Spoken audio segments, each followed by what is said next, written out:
Please stand clear of the doors. Por favor, manténganse alejado de las puertas.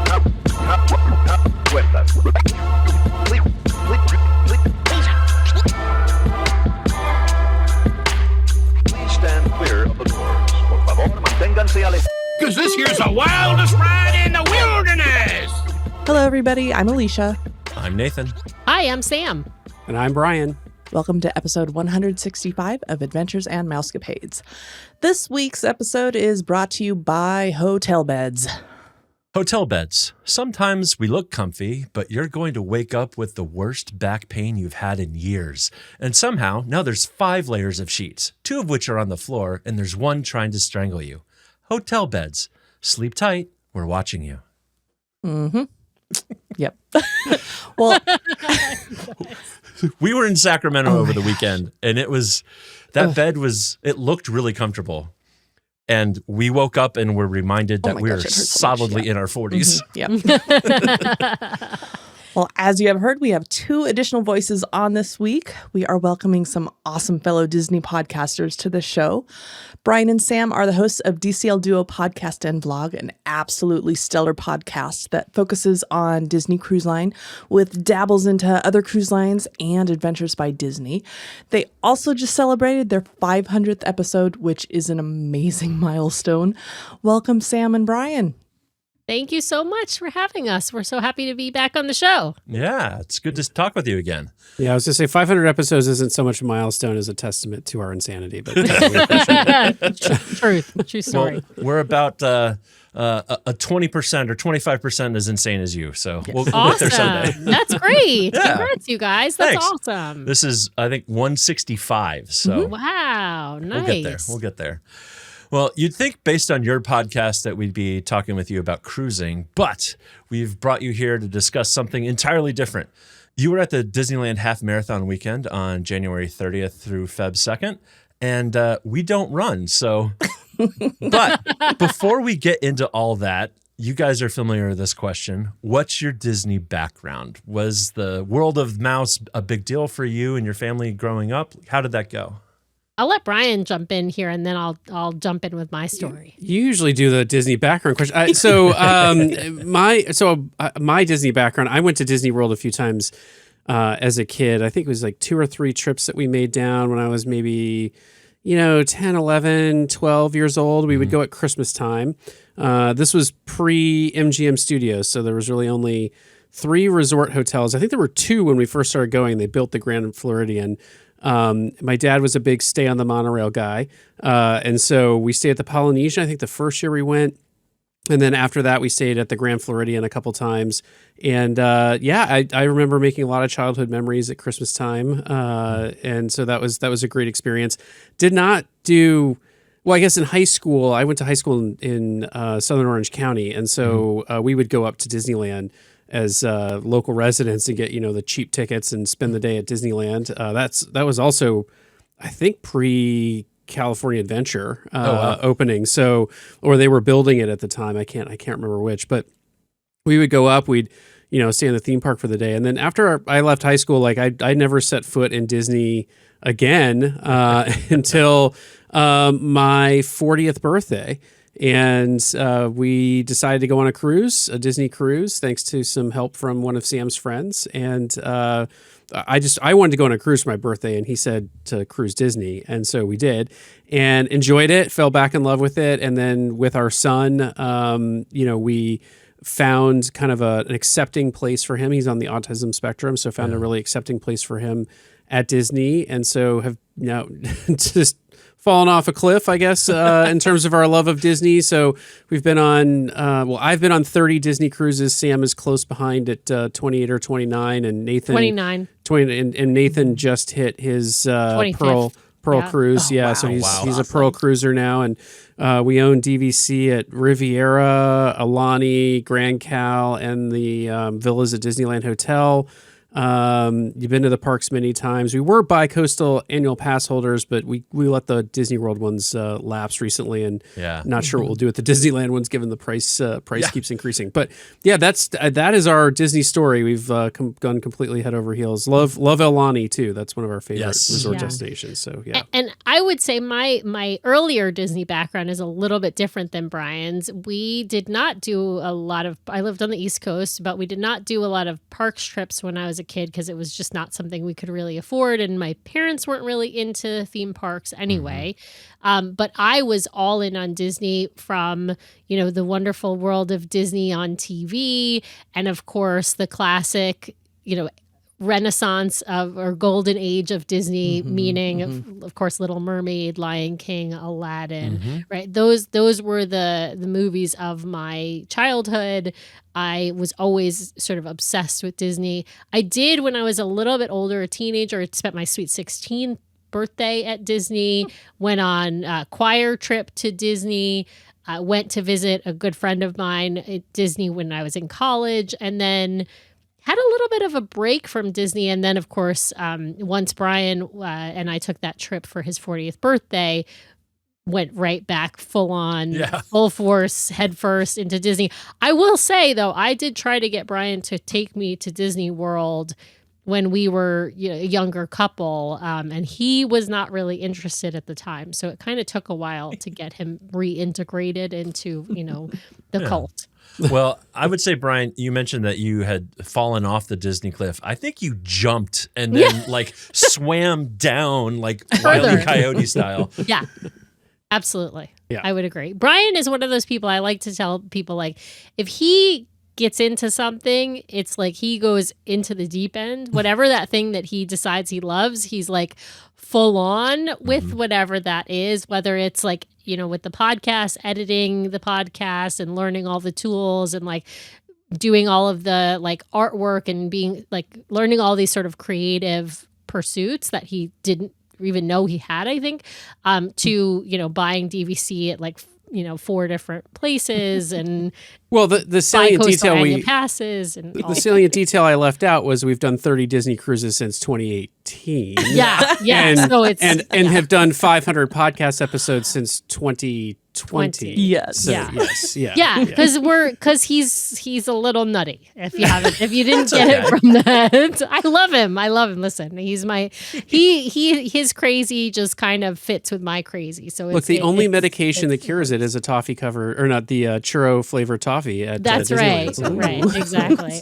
Yeah. Well, at least you know what the medicine is. Exactly. I mean, but it's like I said, our brands of crazy both sort of complement one another, and so we are a married couple with a kid, and so we, in addition to having full-time jobs and a podcast and a kid, right? So, just a little Disney obsession. A little. Well, since we are talking about Run Disney, in your words, how would you describe Run Disney? Run Disney is a little bit of a cult. Run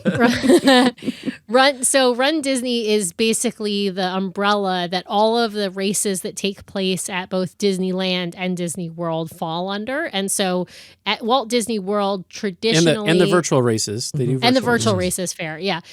Traditionally at Walt Disney World, there are, I believe...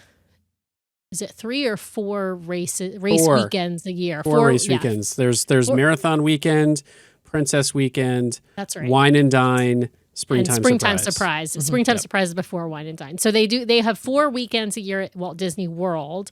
And now, since they've brought back Run Disney to Disneyland after about a 5-year hiatus, now there are 2 weekends at Disneyland, and there's the first one being Disneyland Half Marathon Weekend, and the second one being the Halloween Half Marathon Weekend. So they have, so throughout each year, there will be 6 in-person race weekend events, and each weekend has multiple races within that. There's only one that has a full marathon, and that's at Walt Disney World, always in January.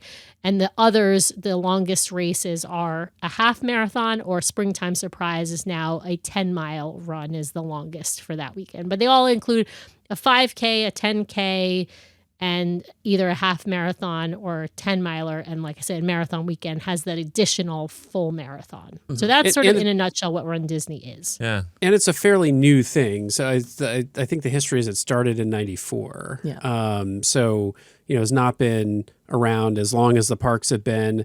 There were actually efforts to do, I think, triathlons at one point. Oh my gosh. Yeah. It's tough to find a place to swim in Florida. Yeah. Watch out for the alligators. Yeah. I think they had him do it at ESPN Wide World of Sports, which, pool swimming for a triathlon can also present some challenges. Yes. But yes, it's been around. I guess I don't want to say new. It's been around for a little while, but it's not been around as long as Disney has been going. So Yeah. And there's also the virtual shorts that you mentioned, which are a series of 5K races. Usually, I think it's June, July, and August, September, somewhere right around there. But they're a summer series. Yeah, they've actually moved them now. They've changed it because they used to do them sometimes. Well, during the pandemic, they even coordinated them with the actual races, and now they made a Valentine's Day one this year that was themed. There's another one in the spring that actually has not just 5Ks, but some different lengths involved. Oh, cool. So they've kind of changed it up with the virtual races. I would say are less consistent as far as theming or what distances they are and whatnot. But of course, virtual races you're just paying for them to send you a box that usually includes medals and maybe like a participation shirt. Right. And so, there might be some other kind of prize in that pack, but it's not an organized race. It's a race on your own and also on your honor, meaning if you don't do it, nobody's going to know. Yes. That's the kind of racing I'm involved in. Let's do this. I literally have one of those, everybody has the 26.4 sticker on the back or the 13.1 or whatever. Do you have the 0.0? Uh-huh. I have a 0.0. I love that, Nathan. That's hilarious. Yeah, the other piece of this that we forgot to mention, Sam, was the tie-in to our particular love, which is Run Disney did do events on Disney Cruise Line for a little while. Yes. But that has that stopped. It's on at the hiatus pandemic. at least. Yeah. We don't know. Yeah. They used to do a cruise in connection with Marathon Weekend. Yep. Where you could run the marathon and then you could get on the cruise and they would do a fully hosted Run Disney event at Castaway Cay. So not just run on your own and get the rubber medal, but they actually had a start line and characters and all that sort of stuff. And you got a real medal at the end, and it was called the Castaway Cay Challenge. Yeah. And you had to, in order to participate in the Castaway Cay 5K Challenge, you had to have participated in at least one race during that marathon weekend. So you could just do the 5K and then do another 5K, right? But you had to do at least two races. And so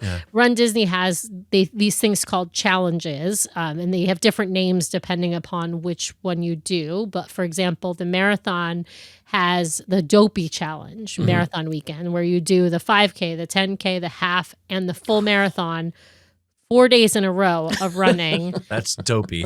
Yeah, it is dopey. And that's why, and you're waking up also, let's not forget, at the butt crack of dawn. I think before then, actually. Yeah, and to get up, because all of these races typically start at least at Disneyland, they start at 5 a.m. They might even start at 4:30 at Disney World. I can't remember if it's earlier there. Well, it's like Winston Churchill said, if golf is the ruin of a perfectly good walk, then Run Disney is the ruin of a perfectly good parks vacation. You have to be up at an ungodly hour and go to bed before anyone else would normally. So yeah, and they do that because they've got to get the parks cleared out, right? Because all of these races involve some running through Disney parks, whether at Walt Disney World or Disneyland, and so they've got to get people through the parks before they open up. With one exception, which is the marathon. The marathon actually continues to happen with parks actually open. Right. But that's a sort of, so there are people who get on Everest, for example, in Animal Kingdom during the full marathon, ride the ride, and then continue. In my opinion, and then are permanently nutty. ensconced in the ride vehicle because they can't get back out. Right. Yeah, because they can't get out, exactly, because their legs are seizing up from sitting for So yeah, they're actually, so that is the one exception as far as they don't completely necessarily have to be done. For the marathon, I think is the only one where you can still be finishing and the parks can be open. Wow. Well, Alicia, just note to self, we need to schedule people who host podcasts more often because Sam just blew through the next question I was going to ask, plus 2 more that I had in my head. So thank you, Sam. You're welcome. You're welcome. So was this your first Run Disney event? Again, you were the Disneyland Half Weekend, and I think you did a couple races, right? Yeah, so this was not our first weekend. We actually did back in 2020, right before the world shut down and right before we started our podcast, we actually did our first Run Disney event, which was Marathon Weekend at Walt Disney World. Okay. And Brian was crazy enough to do what's called the Goofy, which is only slightly less crazy than the Dopey.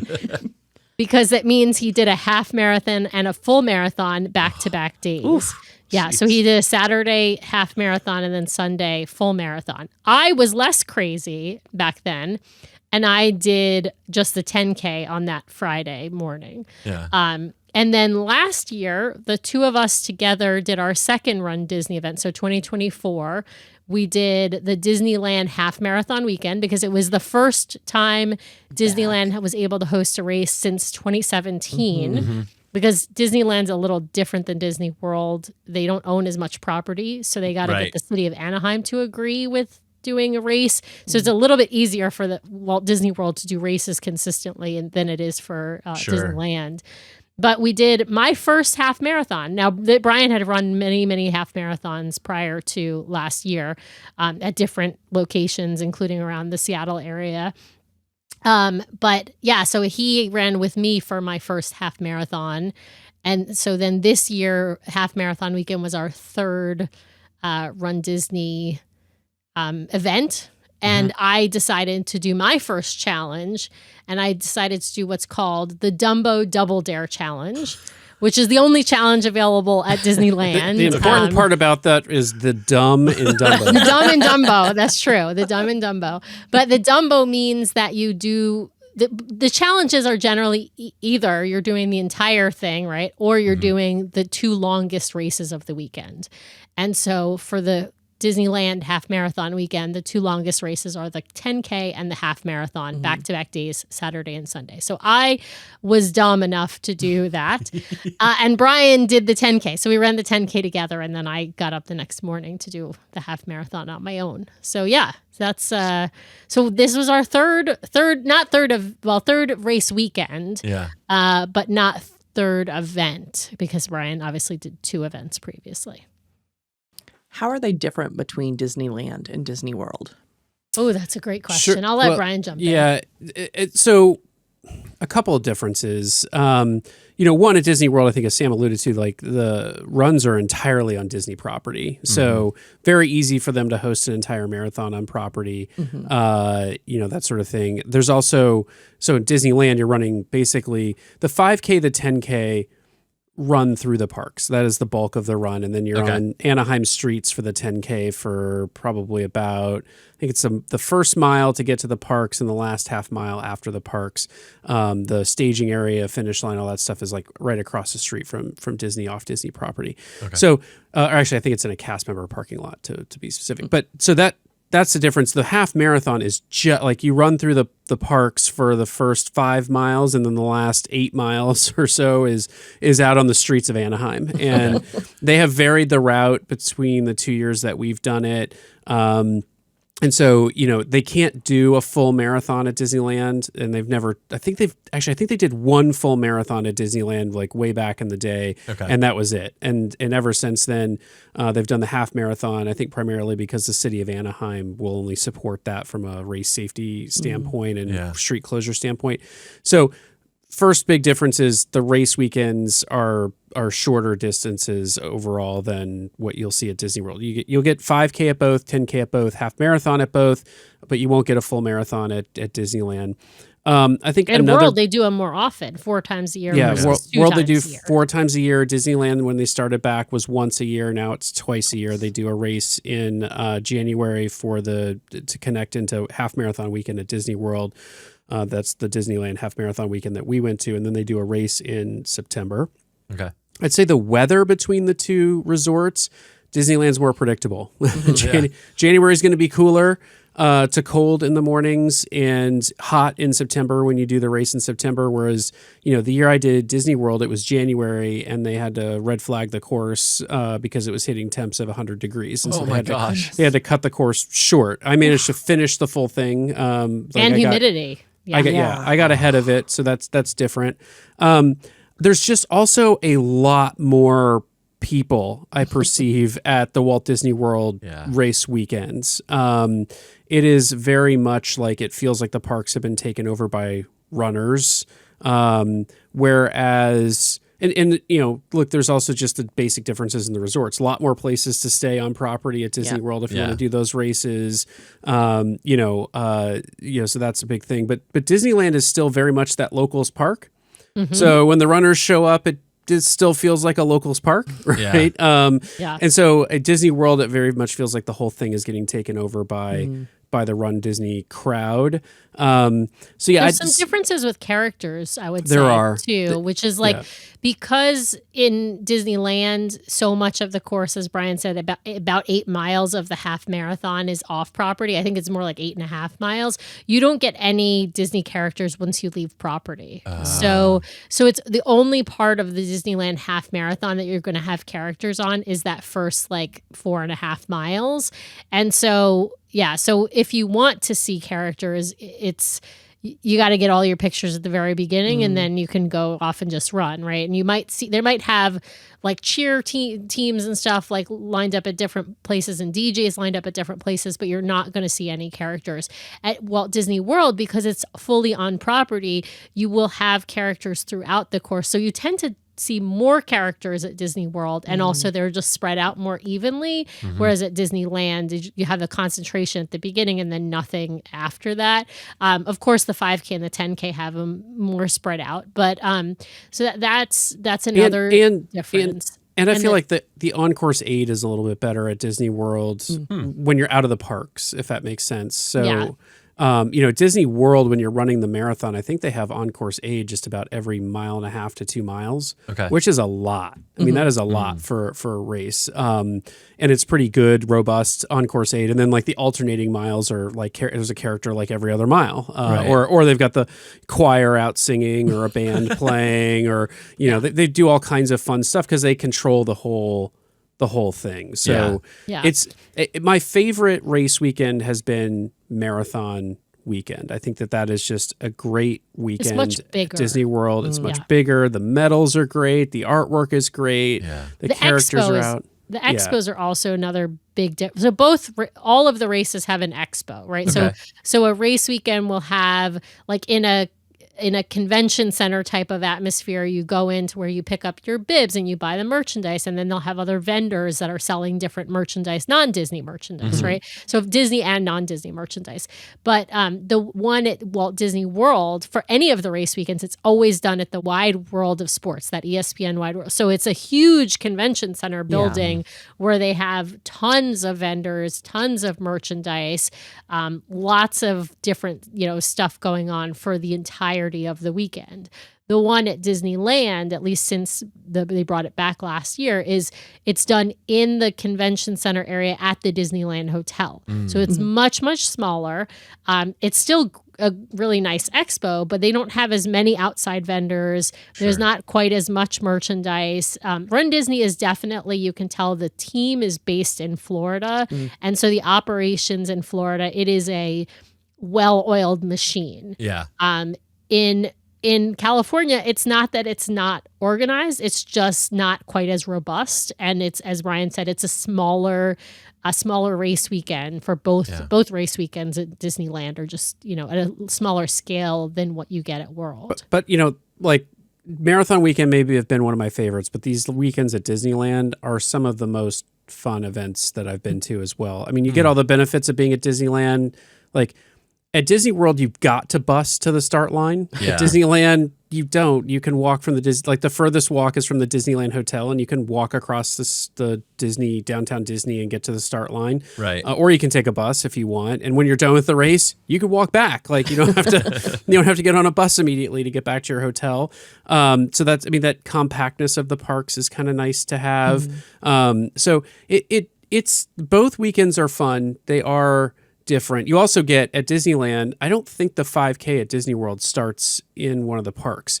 At Disneyland, the 5K start line is on Main Street, USA. So at least it was this year. Yeah, I think last year it was, right between the two park entrances. Yeah. But this year it was on Main Street, that 5K. So people were raving about the 5. We didn't do the 5K ourselves, but people were raving about it. And at Disney World, you kind of enter the parks, and usually it's like you run a little slice of it and you're done. And so like, Hollywood Studios is actually like you run in an entrance, you run around a corner, and you're out the park. And it's like, because the park is already open usually by the time the runners get there. At Disney World, you kind of run up Main Street and around into Fantasyland and then through the castle and then out. For Disneyland, when you're doing the 10K, you're literally running every possible inch of the parks so that they can keep the race in the parks. You see the whole thing, and then you're running through backstage areas to make connections and all that sort of stuff. So it's a very different feel in terms of your park time too, because you're seeing everything. So What races or races? I think, Sam, you did 2. Brian, you did 1, right? I did the 10K. Yeah. So I've at my first marathon weekend, I did what was called a goofy.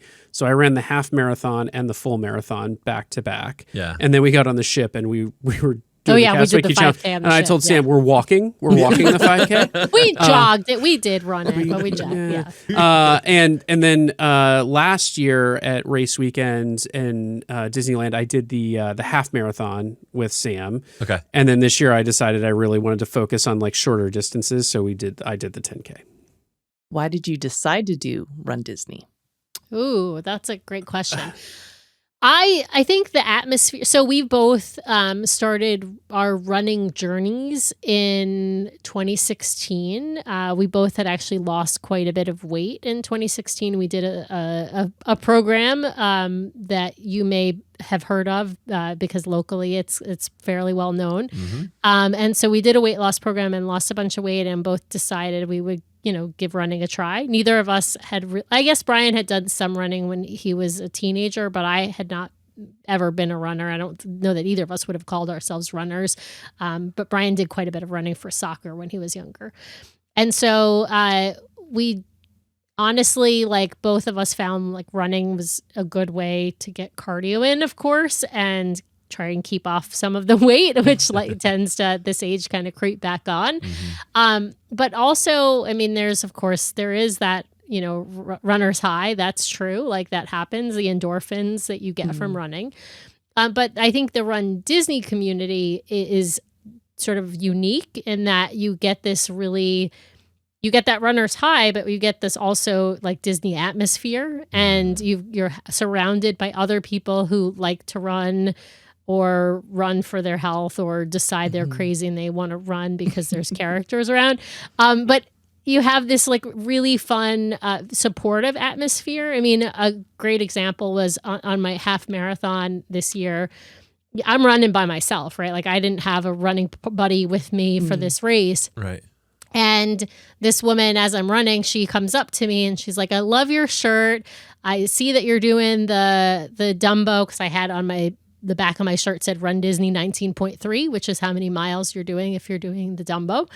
And I was wearing a Baymax shirt because I'm not fast.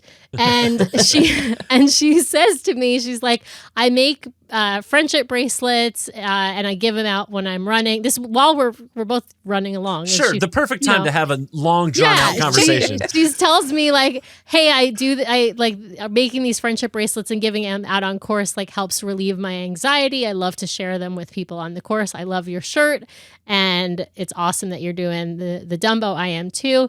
Would you like this bracelet?" And it said like, it said like Dumbo, Double Dare, finisher or something like that. And so she hands me this bracelet. But like, that's like this is the kind of community that you're joining when you're a part of Run Disney. In general, people are super like just supportive and encouraging. And so if you're out on the course and you're struggling or you see someone who's struggling, there will be people who will say, "You got this, keep going," right? And if somebody falls and hurts themselves, multiple people will stop to assist that person, even if they're not part of the official medical staff or anything like that. But like, it's just that, and I would say in general, runners are a typically a pretty supportive community, but the Run Disney runners are like have that extra bit of pixie dust in them, right? There's something about people crazy like all of us who love Disney and love the community, and that's sort of the special part of it. And I do think that translates into Run Disney, just like it translates to the community on Disney Cruise Line or the parks lover community, right? Like, so this is, I think, to me, one of the reasons I like Run Disney. It also doesn't hurt that while I'm running, I get to look around and see them like, running the teacups for the morning or running Dumbo, getting ready for the park open, right? And like running through California Adventure with, the Ferris wheels all lit up. And, it's just it's a beautiful place to get to run when the parks are, the parks are beautiful in general, but especially when they're like empty other than people running. It's really cool to see these spaces when they're not in use or when they're testing the ride before they open. And so the sites are pretty sweet as well. Yeah. What was sign up like? I mean, we've seen some pictures, especially from Florida, of these corrals, literally corrals of like seemingly thousands of people starting races at a time. I would imagine it could be kind of competitive to like get a spot. We've spoken to some folks before where, you couldn't, I think they couldn't register individually. They had to go through a group because the group had so many slots. Like, what's sign up like for like the Disneyland half? Is it that intense or is it a little easier? Only slightly less competitive than the New York Marathon or the Chicago Marathon. I mean, it is, you have to, so Run Disney is insanely popular. And so, when we signed up, we had multiple devices open on the website, reloading to get the best place in line with multiple web browsers and incognito and private modes and all this stuff. And it's literally like once one person gets in, then like, you can actually register 2 people. Okay. But that's a danger because in the time it takes you to log 2 people, someone snags both those spots, then you're done.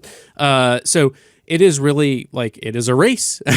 So you got to be on and ready to go first thing they go live. Now, that said, like we actually at this event, we're like, well, maybe we should come back in September. And they still had race bibs available for the half marathon in September, which had gone on sale weeks, if not a couple months earlier, right? Okay. Marathon weekend's a big weekend. Disneyland Half Marathon Weekend's a big weekend. I think all of the race weekends at Disney World are big weekends because of the locals. So, Princess is a huge one. Wine and Dine is really popular. I don't know how popular Springtime Surprise has been. Disneyland is still a little bit off the radar. Like a bunch of people came out year one when it restarted. Right. That were big Disney runners who did not return for the second year. So it is very competitive. Don't get me wrong. You want to be on in the morning, ready to go to sign up. Disneyland sells out quick. I will say there is a hack if you're really into running. So like I ran a ton of half marathons and all of that sort of stuff. And then I decided to couple that up with my love of Disney. And so I actually was a charter member of this thing they started back in 2020 called Club Run Disney. Okay. Now, getting into Club Run Disney has proved to be about as hard as getting into Club 33, but because I was a charter, has to be right. I was a charter member, and I missed an email, and I lost my slot, and it's taken me until 2024 to get back in, and now I'm at like the silver member level, and just hoping I can like move up the ranks because there is really no benefits at silver member level. Oh wow! You just get a jacket. I'm not joking. Yeah, but you do. I've got it back on the back of the chair. But Club Run Disney, if you're really serious about doing these races, if you're like, I'm going to do this all the time. I'm going to do all of the races. If you can get into Club Run Disney, you can get in at the right level. They guarantee you a certain number of race entries. Like you basically get to register before everybody else. And I think the platinum level, you're guaranteed one entry to every race. Oh, wow. On the calendar. It's typically a huge cost. Yes, a huge cost. It is about the price of an annual pass. And you're you're still paying for the races, but you're basically paying for the privilege of signing up for the races before other people. Right. But the other trick I would say is there's a couple of tricks if you don't want to pay for Club Run Disney or you can't get into Club Run Disney because they only open spots when they have spots available. there's two. One of them is using Telegram. People will use Telegram to kind of stalk whether or not spots open up on Club Disney, and people will put out alerts about it. And then, or not Club Run Disney, sorry, on a Run Disney race, spots might open up because people dropped out or Disney opened up more spots. Another way is a charity bib. So the thing you were mentioning, Nathan, the group, you getting a bib through a group, those are charity bibs. And so there are certain charities. One of them is called Kelsey's Hope. There's mostly, mostly cancer-related charities. Okay. I think Disney seems to have quite a bit of a relationship with a lot of different.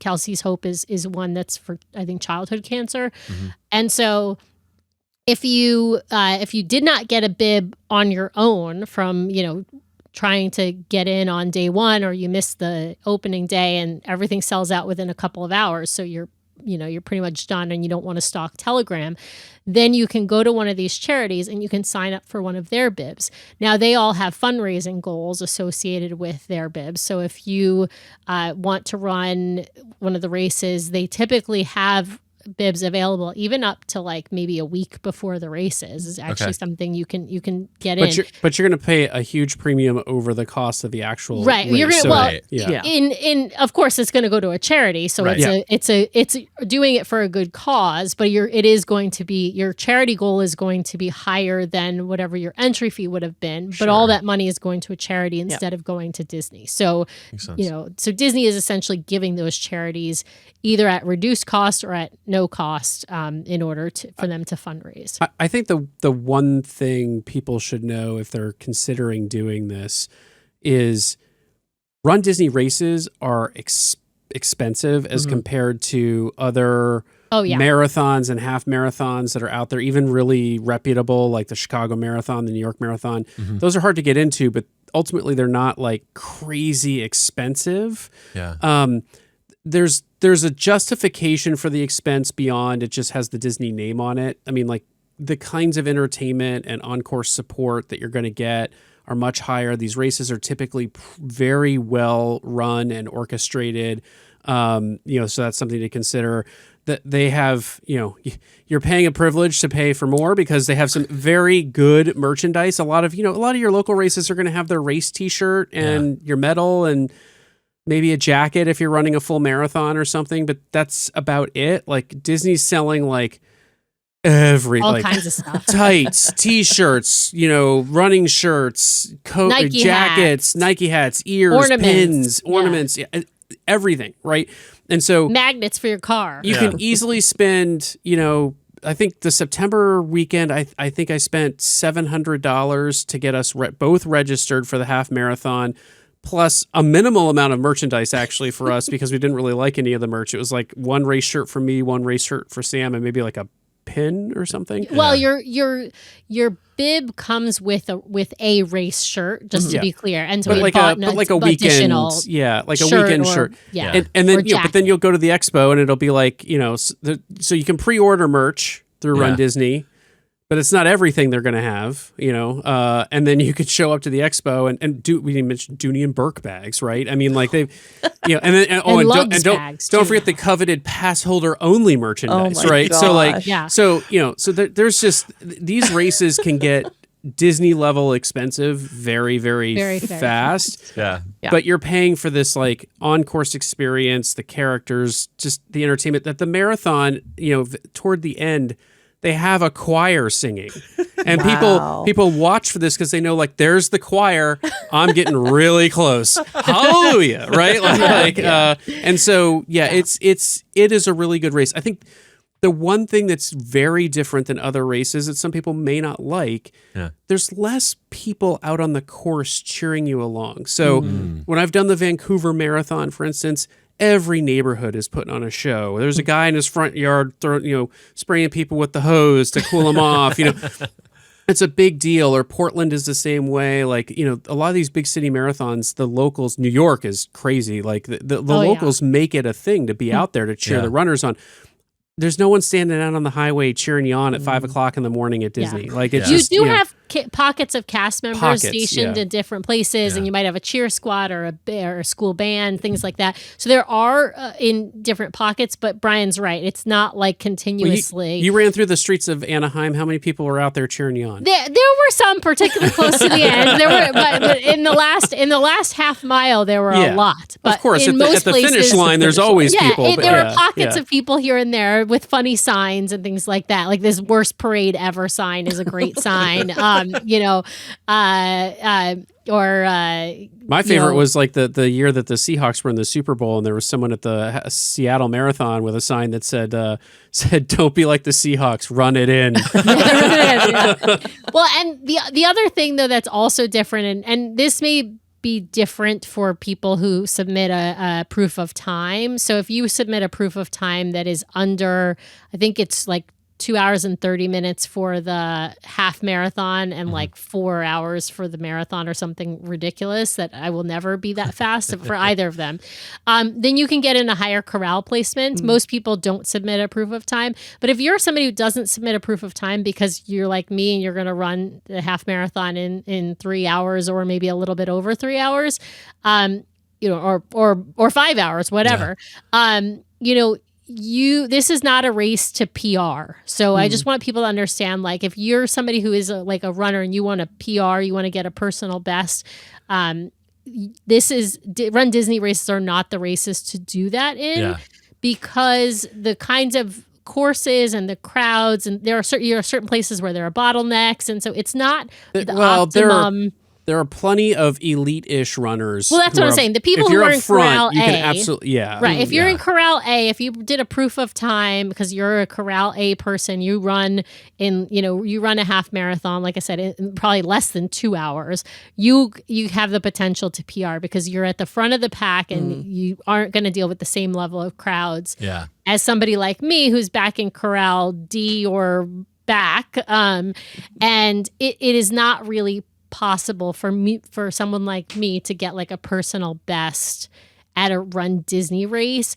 And so if you want to get your personal best, then you're better off doing a half marathon at some local course. That's right. But you're not going to be hanging out with Winnie the Pooh or well, riding Everest that's in my the middle. point. Right. You're not going to see the 3 caballeros on the course. So when I ran the Disneyland Marathon or the Disney World Marathon, like I was trained to run a marathon. Like I could have run, I couldn't have run much faster because I'd run the half marathon the day before. But but I didn't approach it with the mindset of like, I'm here to run my fastest race. I approached it with the mindset of like, I'm going to run this race. I'm going to stop every couple months. I'm going to take pictures with characters. Like I didn't feel like I was getting, like I said, that the race is more expensive, and part of it is that element of it. Now, there are people who are like, oh, well, I mean, I'm going to set a PR. Great. You can do that. I don't think you're getting the value for your money. That's a good point. If you're not stopping to get the pictures, if you're not looking at the scenery, if you're not, doing all that stuff, like that's where the value is in these races. So yeah. Especially if you're up at 3:30 in the morning. yeah. Is there a time limit? Are there balloon ladies? Yes, there are balloon ladies. So in all of the races, the balloon ladies start in the very, very back of the pack. So all the way after the last corral, they start, and they do a 16-minute mile. So in order to not get swept, you need to maintain if you're starting at the very end, you need to maintain a pace of 16-minute mile for the entirety of whether it's the marathon, the half marathon, 5K, 10K, what have you. However, if you get a starting corral that is, let's say, Corral D, and the corrals go all the way to I or J or something like that, you've got extra time cushion built in because they start each corral. For example, I was in Corral D for the half marathon. Actually, for the 10K is a better example. At the 10K, the folks in Corral A started, I think, at like 5:05 a.m. Brian and I didn't start in Corral E until I think like 5:30, 5:40, something like that. So it's I was like, no, I think it was like 5:25 when we started. okay. So but there's some time lag between each corral because they let one corral go at a time, and so you get extra time cushion built in if you happen to, by luck, be in Corral E, Corral F, right? Versus, like I said, it goes all the way to, in fact, at Walt Disney World even further. But I think the corrals went to like eye at But Disneyland. you can quickly erode your time cushion if you by do stopping wait in for every, characters and using the If- bathroom right. and like all that sort of stuff. So like if you- if you're on the slower side and you stop for characters and you stop for bathroom and things like that, Yeah. because when you're further back in the pack, the lines for characters do get longer. So I would say, like, if you're worried about being able to keep that pace, then you probably are going to want to skip. Although the character lines tend to be like this isn't Disney World where it's like, oh, I'm going to get up to the front and interact with the character and like all that. No, it's literally like walk up, get your photo, go. Walk up, get your photo, go. And they take one photo and not with your phone. It's a photo pass photographer, so it's fast. That's another thing is the photo pass. They have photo pass photographers all over the course. Oh, cool. Usually on both sides, and they're taking tons of photos, and there's like, key photo moments like when you're running through the castle and things like that. But that's very different too from other races where they typically just have like a finish line photographer, or maybe they have one or two photographers out on the course. So, and it's all, if you're running, you get those photos as photo pass photos. So Right, but is it based on your bib number? Or Yes, it's based on your bib number, exactly. But Disneyland and Disney World have slightly different inclusions. So at land, your photos are included with your race bib. So whatever photos they get of you with your bib number, and you have to wear your bib number visible on the front of your body. At Disney World, it's only if you have an annual pass that your photos are included. Otherwise, you have to pay for photo pass or whatnot. So, but what a lot of people do is they will go on these Run Disney Facebook groups and say, "Hey, I have an annual pass, and you're allowed to put in up to 4 bibs in your photo pass to link." And so they'll say, I've got, for each race. And so they'll sell their spots, usually for charity. They'll say, if you donate to this charity, I will, and they'll get you your pictures for you. Cool. So you pay $10 to a charity or $15 to a charity instead of paying a bunch of money to Disney. Disney probably doesn't like this hack, but a lot of people do.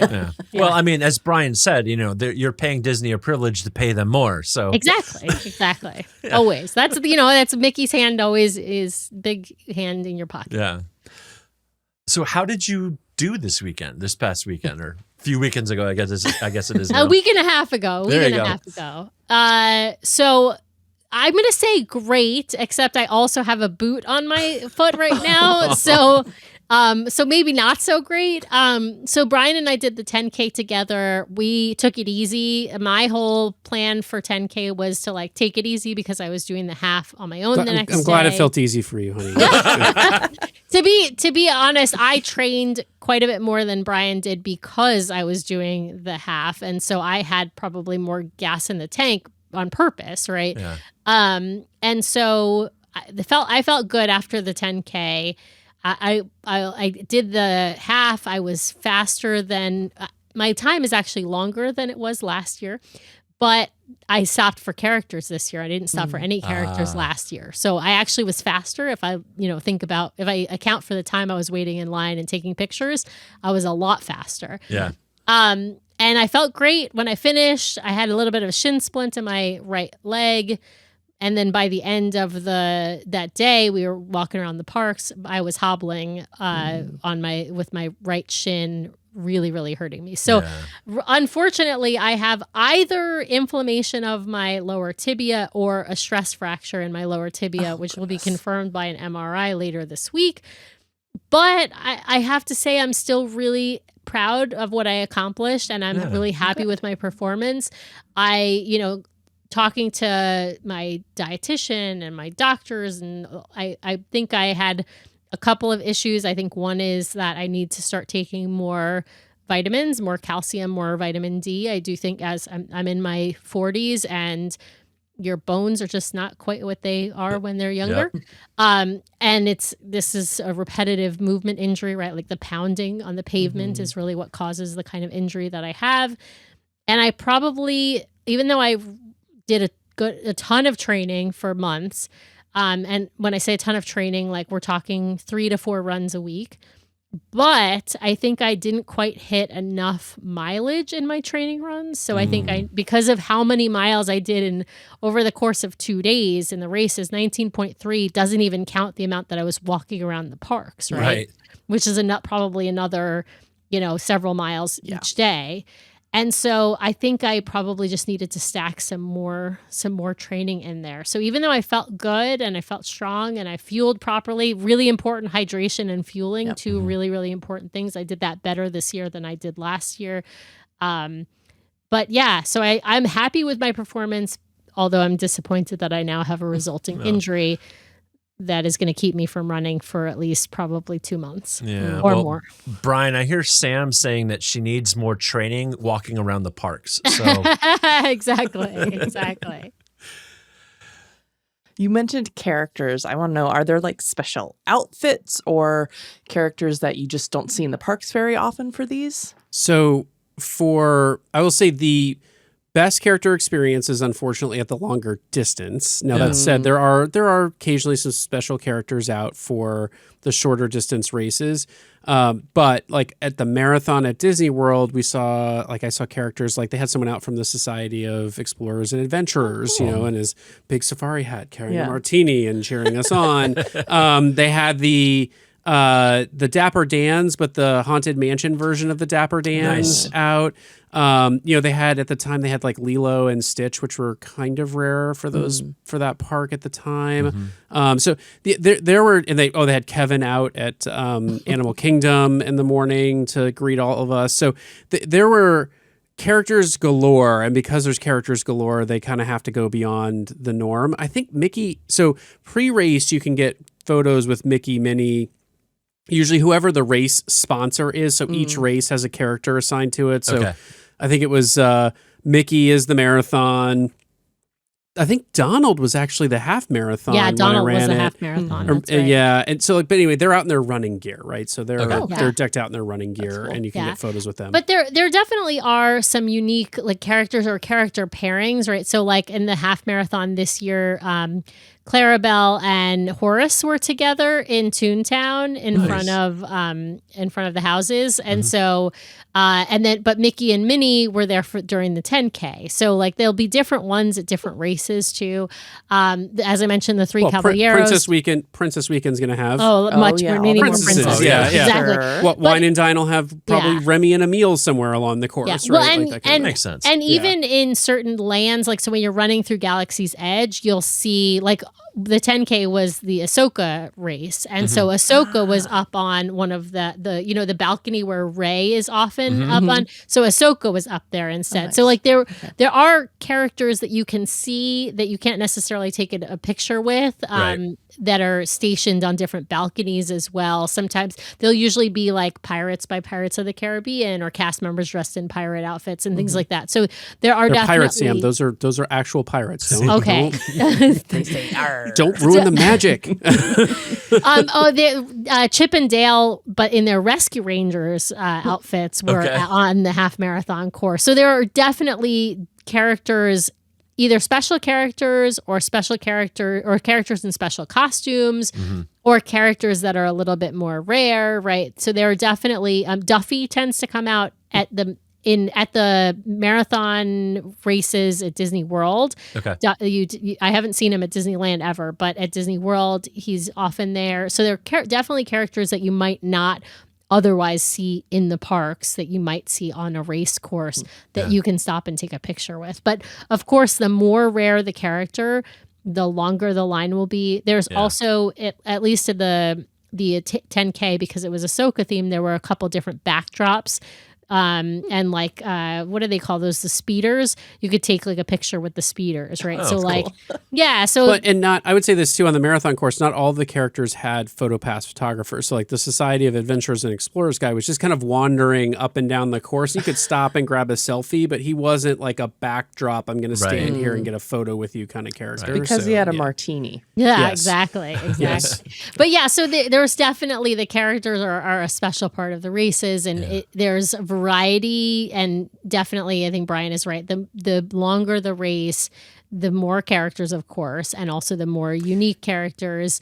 But Walt Disney World just is going to have more of that because, as we said, because of the issue of being on property versus off property. So you're just going to get more of those. I forgot to mention one other key difference between Disney World and Disneyland. Disney World races often have a party for the runners. I think just wine and dine. I don't think it is just wine and dine. I think they had something at Marathon Weekend. We just opted not to go to it. I know they do it wine and dine, but I do think that there are parties potentially sort of where they'll let you into, Epcot with your bib. Like you don't need a ticket an for after the Well, they hours give you a type thing. ticket. Yeah, Yeah, it is they a give- ticketed yeah, event. But yeah. they give you a ticket. Yeah. I'm pretty sure it's only for wine and dine. Maybe I think right, that's but the only I one. feel like I saw something about Marathon Weekend too, that they did something for them, but yeah. So would y'all do another Run Disney event? I mean, maybe not in the next, week or two, but No, but we're doing one in doing September. September. Awesome. Yeah. We're Yeah, doing so- September, and as soon as they announce January at Disneyland, we'll probably sign up We'll for it probably sign up again. for I'm that, hoping yeah. that happens before my DVC 11-month window. I can Yes. never stay at Grand Cal because they always wait too late to Too announce late, the yeah. races, and so it's all Yeah. filled up. but I, yeah. I will say that I've decided, though, I'm not going to do a challenge again because a challenge involves back-to-back races, right? Yeah. A race on one day and then a race the very next day. And I just think that while it's pretty awesome because you get an extra medal and an extra shirt, right? So when you sign up for the challenge, you're signing up for 2 races, but you're going to get 3 shirts and 3 medals that come with your bib. Right. And you have the same bib for both races. But it's just too much, I think, as far as See, and for me. I went the opposite. I went the opposite. I know now he direction. wants to like go do dopey or something. No, but for I've set a goal. What is it? 3 years, almost 3 years. Exactly 3 years from I now hope will be he my doesn't. 50th, and I want to do one last big running bang, and then I'm gonna be back to just simple small distances again. But I want to do the dopey at Disney World, goodness. and then fly to Disneyland and do the full race Dumbo. weekend there, and so then So you the get coast to coast. then you get coast to coast. Oh. And you Yeah, get so then you get the coast to coast medal Oh and my coast to goodness. coast shirts So too. you'll be there's- standing in front of the castle with these medals splayed out on your arm. It'll be the 5K, 10K, half full, goofy, dopey medal, coast to coast, 5K, 10K, half, and a Dumbo medal. So Oh my that's like gosh. 10 medals. Start more training than- now. It's crazy. Oh, I am. It's Yeah. crazy. Listen, I just think that to me, like doing one I think is enough. But I'll be honest, I have no desire to ever do a full marathon. So I've never done one. Like this was only my second half marathon. I think a half marathon is a great distance. I honestly will say, I think the 10K is at Disneyland, I think the 10K is better than the half because it's like all in the parks, and the half you're so much as in Anaheim. That sounds Yeah. amazing. So if you're choosing only one race to do at like Disneyland, I'd say the 5K or the 10K if you want to like you're completely in the parks. And so yeah, but I like doing the half marathon distance. It's a challenge. It's, a 10K for me at this point is an easy race to do. I can do that on a regular day. I can go outside and run 6 miles. But a half marathon is a challenge for me.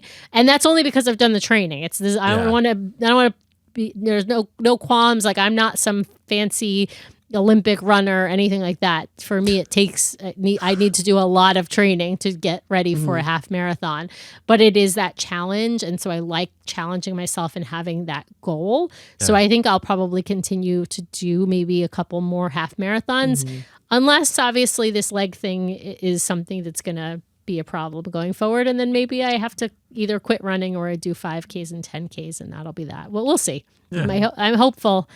I'm hopeful that I'll be ready for September. It's only February, right? But, So You got time. A full marathon is only fun when your foot hits the finish line. That's when it's fun. Anything leading up to that moment, unless you're fun. you're a Boston qualifier, so you can do it so fast that it's like over. Trust me, in- those people aren't having a lot of fun either. Yeah, maybe. In general, who would you recommend Run Disney for? Like, who's the target? Obviously, like somebody who runs and is a Disney lover is probably already aware of it. But like, Yeah. if somebody's curious, like, who would you push towards Run Disney? So I think it's a great entry level product for folks who want to get more active and have fun doing it and are Disney fans, right? And I'd Yeah. even say folks who are looking for like a fun, well-supported event weekend, just recognizing it's going to, again, be more expensive than your local 5K or 10K, right? Yeah. A lot more Yeah. expensive. But Yeah, like that demographic, like actually the 5K, 10K is made up of a lot of people who are not runners. Like, Yep. like this may be their Exactly. first race a lot of ever. couch to 5K planning Yep. type. There's a lot of programs out there that are called Couch What's his to name? 5K. What's Jeff Galloway. Jeff Galloway is a huge supporter of Run Disney. So a Mm-hmm. lot of the people that do these races are doing a run walk Jeff Galloway plan. So Got it. and actually the pacers. So they have pacers at the races to help you meet any sort of finish. Only at halves and fulls. They don't have but them to meet your 10Ks finish and goals. 5Ks. And a lot of the pacers are all running Jeff Galloway method. They're not like running a steady state, the Right. whole time. They're doing most of them are doing like 1 minute or 90-second run, 30-second walk, just over and over and over again, Oh, wow. and with groups to meet their pace. Now, further, those are the folks who are running a little slower. The Right. front of the pack people are doing longer stints and stuff Yeah. like that. But yeah. But I would definitely say, like, for anyone who is a Disney person and is sort of run curious, right? Like, you don't have, I always say like Disney cruises are for cruise people who are Disney curious, but like this, I would say these are for Disney fans who are run curious. Like the 5K is I think that's a great option. Yeah. Even a 10K, of course, like somebody's willing to put in a little bit more time. The 10K is a great goal to have, but you can walk a 5K without doing really any training. If you're somebody who walks around Disney parks, you can for sure do a 5K. Yeah. I've walked a few walking. 5Ks. But Yeah. So, I mean, it's, if you want to train a little bit and do a little bit of jogging and walking kind of back and forth, that's a great start to, any kind of 5K plan. I think it's a really fun and, like I said, very supportive community. The 5K and the 10K definitely tend to have more walkers than the half marathon and the marathon. So if you're somebody who's a walker or power walker or a walk jog person, like you'll fit in just fine in the 5K or the 10K. Just know that you might not be able to stop for every picture because you will have those balloon ladies staring down at you. By the way, the balloon ladies are super nice. They apparently cheer people on if you end up very close to them, and they try to encourage people and give them, they really do, before you get swept, they really, really, really try to get people to get ahead of the balloon ladies. Yeah. So. And pro tip for anyone going to the parks during these races who is not intending to be part of the Run Disney crowd, do not book Italian restaurants at Disney World or Disneyland the night before the half marathon or the marathon. That's where all the runners are going to be. So, That's right. Don't book at any of the trattorias, Naples. Don't book It any is of a those who's who of places. Disney running at Naples at Disneyland Yeah. on the night before the half marathon. Yeah. Got a carb load. Yeah. That's right. We need our pasta, our pizza, whatnot, a chicken parm. Yeah. Are there kids races for Run Disney?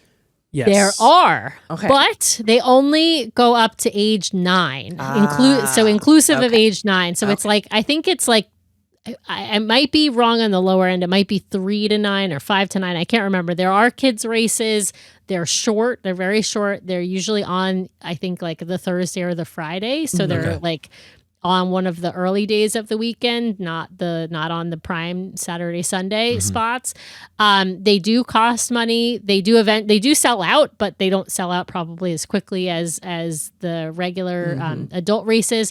But kids are allowed to participate in some of the regular races. So there are age limits, and I can't remember exactly what they are, but there are younger kids that participate in the 5Ks, slightly older in the 10K, slightly older in the half marathon.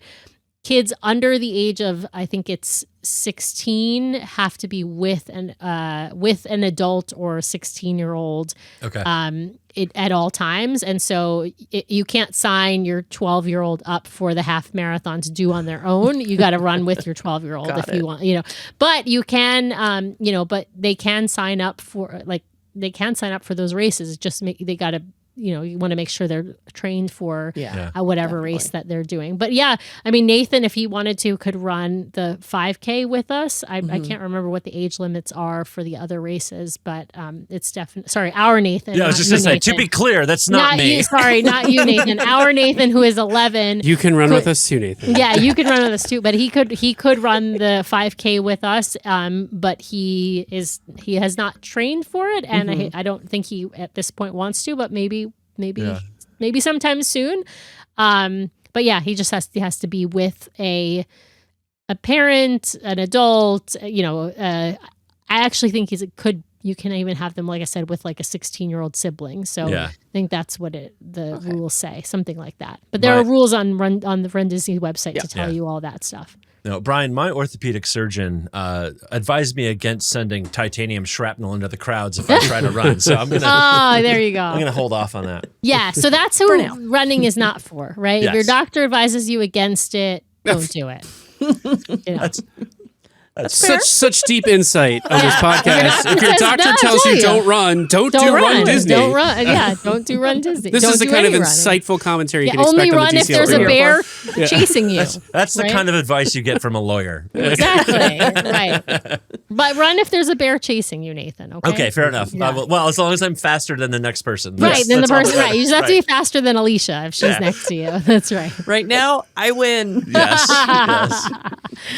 All right. Well, it's now. Well, I can't use my normal quip because I usually say it's now time for Alicia's patented torture test. But you guys are lawyers, so I won't claim that this is patented. I do have a little disclaimer though. It's not patented and it's not a torture test. Yeah. I love it. Well, good luck. I love a little torture. I'm just going to ask your Disney favorites. Okay. From the Disney umbrella, everything under Mickey's umbrella, Disney, Pixar, Star Wars, Marvel. And we'll go back and forth between you guys. Love Your it. Favorite character? Ooh. Brian, you go first. Favorite character? I'm going to go Remy. Nice. It's so hard because there's so many that I love. Vanellope, Dumbo, and Minnie. They're And just all Baymax for me meshed then. together. And Baymax for me. Baymax. I love Baymax. Yeah. See, this isn't so easy, is it, Sam? No, it's not easy at all. It's not easy at all. There's too many that I like. Yes. Favorite Disney movie? The Lion King. Lion King. Ratatouille. Ratatouille. All right. Favorite ride? Guardians of the Galaxy Rewind. Yes. Yeah, I knew you'd say Cosmic Rewind. Flight of Passage. Oh. Yeah, I have to go. I mean, if I say ultimate, ride, Yeah. I think that's the best. I think that's the best ride, Nice. even though it's in World. And I almost never will pick something in World over Land. Yeah, you know what? I got to amend my answer because Okay. I think my actual favorite Disney ride is Pirates of the Caribbean at Disneyland. The original. Yes. Yeah, well, if you pick a classic ride, obviously there's a different answer for a classic ride over. All right. You know? Favorite classic ride? Okay, favorite classic ride. Can I say the People Mover? Absolutely. Favorite classic ride. Jungle Cruise. Yeah, Jungle Cruise. Yeah, you're right. I love You the make puns. me go on it. I make him go on it every all the time time. because I love the puns. I get a kick out of it. And I had a love physics it. teacher who was a former Jungle Cruise captain, so I have heard them all. Skipper. my Skipper. gosh. Yeah. That's No, I awesome. love. Yeah, you're right. I was there's so many good classic rides, but you're right. Jungle Cruise is my favorite. All right. You know what? I'm actually looking forward to trying Jungle Cruise again. It's been many years since I've been able to understand them, and I just thought it was because they all talk like this, and I just can't. But 3 months ago, 2-3 months ago, I actually got hearing aids, and I can understand everything so much better now. Oh, Nathan, that makes me so happy for Yeah. you. The jokes have been updated, Nathan. Yes, and they have. We had a very good Jungle Cruise captain recently. It was All right. a woman, and she had one of my favorite jokes of all time. We were coming around the bend for the hippos, and she Yeah. said, "Okay, I'm going to have to scare him off. I love you. I want you to meet my parents." And it was I don't know, it worked on my last boyfriend. Yeah, I was so like, good. fantastic. That's Yeah. awesome. Yeah. All right. Disney World or Disneyland? Easy land. All right. No question. No question. Out of all the parks that you have been to, which one is your favorite? California Adventure. Same. So many good rides and so little real estate. Yeah. And out of the parks that you haven't been to, clearly Disney Sea is Yes. your favorite. Yeah. Uh-huh. Yes, the ones I haven't been to, of course. Yes. I can't wait to go to Yeah. Tokyo Disney Sea and Tokyo Disneyland. But Yep. yeah, absolutely. Favorite hotel or resort? This is hard because I'm gonna go with Grand Cal because it's all about location. I mean, I will say I love the classic Disneyland hotel, because I feel like it has all that nostalgia feels. But Grand Cal just takes it over the top, Yeah. and even though there's some great resorts at Walt Disney World, like you can't beat the locations of either of those two at Disneyland. Yep. Brian, I don't know if you agree or have a different one. Oh, I'm gonna go completely different here. Olani. Oh, Lonnie, that's a great one. Yeah. That's a great answer too. Favorite DCL ship? Treasure. Wow. Yeah. Well, we'll be able to concur with that in about 72 hours. Yes. So. Oh my goodness, you're like heading right out. I love that. Yeah, we get on Saturday. So. Yep. Oh, amazing. You're going to love her. forward to that. Just go see everything with Yes. sage and coriander. Yes. Don't miss any of it. Yes, 100%. That's what we've heard. Yeah. 100%. Favorite Disney restaurant? I'm going to say Napa Rose Mm, at Grand Cal. I like love that one. it. Mhm. Yeah. Same. yeah. Yeah. And the chef's counter is phenomenal there. That's what Yes. we're going to try Yeah. to do. Yeah. We're we down haven't done that one. in for spring break, and Oh, we're yeah. gonna try to get Chef's Counter. Yeah. Notice she didn't say Club 33, Yeah, which she has eaten at like 4 times now. So yeah. Club 33 is wonderful, but I actually think that the food is a little bit better at Napa Rose. I think the menu selection agree. is a little Yeah. bit better. Yeah. Yeah. So I agree. even though I think Club 33 is great food and great atmosphere, and of course the cool, nostalgia of being in the club that Walt envisioned and all Yeah. of that, but the food is just better, and it's a great atmosphere, and you're right outside of California Adventure. but Yeah. Sam, don't forget the merch, the 33 merch. Listen, there's no merch better than the 33 merch. Listen, Nathan, you and I, that Alfred merch, there's nothing, there's literally nothing better. There is no better merch. Yes. No better Club example. 33 merch. No better example of paying Disney money Yes. to pay Same them as- more money. You give them more money. Yeah. And we're This is not true. members. I want to be clear. We're not Yeah. members. We have some friends who are members who have been able Same to with get us. Yep. Yeah. Yep. Same with give us. reservations. But yeah, there's nothing better than their merch. Last one. Favorite Disney snack? That's an easy one for me. It is a Mickey-shaped pretzel, soft pretzel, with a cup of plastic cheese. Nice. Yes. This one's a tough one for me. I'm actually going to go deep cut here. I'm going to go the breakfast chimichanga Ooh. at Disneyland Park. You're not going to pick a classic churro at Disneyland? Nope. Wow. Nope. I'm kind of shocked. I thought Wow. for sure he would pick the Do you know about this, I Nathan haven't and Alicia? tried No. it. I know you have yeah. to get there. You have to get there early because You they gotta sell get there out. early. They It's sell the out. cart Yeah. right. Yeah. It's the cart right next to, or the Where the stand. boat is. Yeah, where the boat, The Liberty, whatever she's the Liberty called. Bell. Yeah. Yeah. Yeah. And hopefully you, we'll do that in and if they April. sell out, and Yes. really the chimichanga itself is not great, but the green salsa that accompanies it is great, and the chimichanga is the delivery vehicle for as much of the green salsa as you can get. Yes. You can buy extra, so you purchase the salsa with it, but you can actually purchase an extra salsa. Right. Ask me how I know. I've heard about this, but Yeah. we haven't been able to try it yet. So that will be for our upcoming Disneyland trip for Absolutely. sure. Oh yeah, And they actually have one too. They have a similar thing in California Adventure that we haven't tried. It's at Okay. the near the coffee stand that's in the central hub off of Pixar Oh, yeah, Pier. yeah. Okay. Yeah. Yeah. but it's not the same. It's a different. the same. It's two different a things, different yeah. breakfast burrito type I'll vehicle. have to compare and contrast. Yes, it's for science. Exactly. But I don't think you have to get there right. I don't think you have to rope drop it, but you Okay. do want to get there within the first hour. I think because Yeah. they do sell out. Yeah. But it's not like you don't have to. You don't have to be at the rope. So Okay.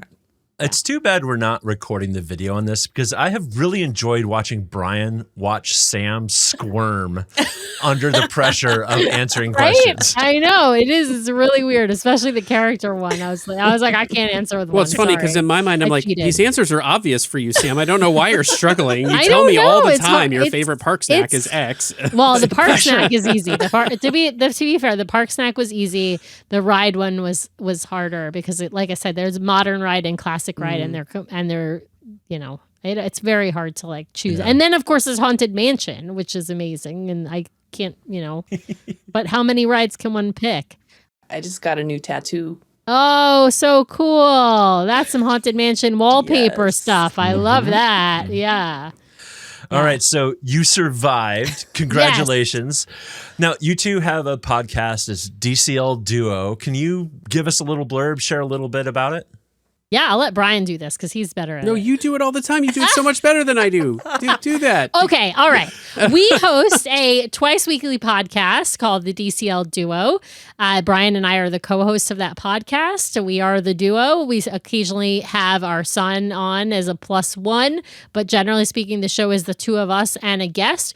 We talk all things Disney Cruise Line, from sailing with young kids, sailing with adults, sailing with disabilities, like everything you could possibly think of topics of Disney Cruise Line. We also do trip reports about Disney Cruise Line where someone has gone on a cruise and they're telling us about their cruise. And we do, when I say twice weekly, we do typically one recorded show, audio podcast a week. We're on all of your major podcast channels. That is Apple, Google, Spotify, what have you. But we also do a live weekly YouTube show as our second podcast every week. And that's typically on Monday nights at 5:30 p.m. Pacific, 8:30 p.m. Eastern. And then that podcast gets uploaded audio onto all the podcast channels as well. So if you want to see us live or watch us live or even watch us recorded, you can watch us on YouTube at DCL Duo. But if you want to just listen to the audio podcasts, as I said, all of the different podcast providers out there, we're on all of them. And you can find us on social media with the handle DCL Duo, except on Instagram and Threads, we are DCL_Duo. And we have a website that is DCLDuo.com, and that can link you to all of the places where you can find all of our things. We have a Substack blog that we write to, but also one of our friends is a contributor to as well. So yeah, we're really everywhere on social media at this point. And we love putting on this show. It's a passion project for us. We're obsessed with Disney Cruise Line, if you couldn't tell. But we also talk about, as Alicia mentioned at the top of the show, we talk about other cruise lines and compare them to Disney. And we also like to talk about Adventures by Disney, which is another travel-based company associated with the Walt Disney Company that does river cruises, land-based trips, what have you. So we love to talk all things Disney Cruise Line and Adventures by Disney all the time. Well, and we've been on there a couple times. I think we were your roving reporters from D23 last. That's right. Last That's August, right. So. Yeah. We love having you guys on, and I know you're scheduled to come back on the show, I believe, quite soon after your treasure cruise as well. Yeah. So we're definitely looking forward to that. But yeah, we love having guests on our show. Otherwise, we'd just be, as we like to call ourselves, two weirdos with mics. And so it's fun telling the stories of other cruisers, in addition to doing, of course, our own trip reports. And particularly when there are new ships, we want to review them right away and get a lot of information out to the community, because everybody wants to know, what does Chef have that's new, as one would say in Ratatouille. And stay tuned for Two Weirdos with Mics coming out to a podcast service near you. That's right. And lastly, it's Brian's favorite question at the end of a DCL Duo interview. What's next? Love that. Well, what is next for us? I guess next up is our... April. April. That's right. Yeah, April. I'm forgetting spring break. So we have a spring break cruise aboard the Treasure that we've booked. Looking forward to being back on that ship. She really is one of our favorite ship. I'd say close second is the Wonder, which we will be on in August for an Alaska sailing, probably our one and only sailing in the Roy Disney Suite. We're looking forward to experiencing the unparalleled service of being in one of the royal suites on board Disney Cruise Line. You skipped. We're going to be on Virgin Voyage. I was getting there. Okay. We'll rewind back to July. We're doing an adults only trip on Virgin Voyages. Then we'll be on the Destiny Maiden at November with the back-to-back into Thanksgiving. And then we will be spending 2 glorious weeks at Alani at the end of the year. So excellent. So lots of Disney stuff in our future, but we got to mention in 2026, we've just booked an Adventures by Disney, a river cruise that is going to be our DCL Duo podcast cruise version 2.0. So we did our inaugural podcast cruise in 2024, and it was a sailing on the Disney Magic. So, of course, the original classic ship. But we're going to do version 2.0 on an Adventures by Disney river sailing, which is an AMA Waterways sailing in Holland and Belgium. So yeah, summer 2026. So and we're super excited about that, and it's gonna be a really great experience, I'm sure. Well, one of these times, we live very near each other.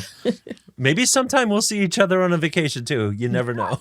There you go. Listen, cruise friends are the best friends. That's what we Exactly.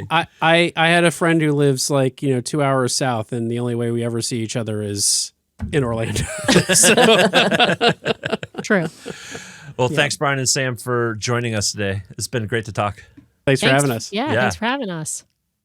That was so awesome. This is what happens when you get 4 podcasters together and you think, oh, we'll just bang out a quick episode. An hour and 20 minutes later.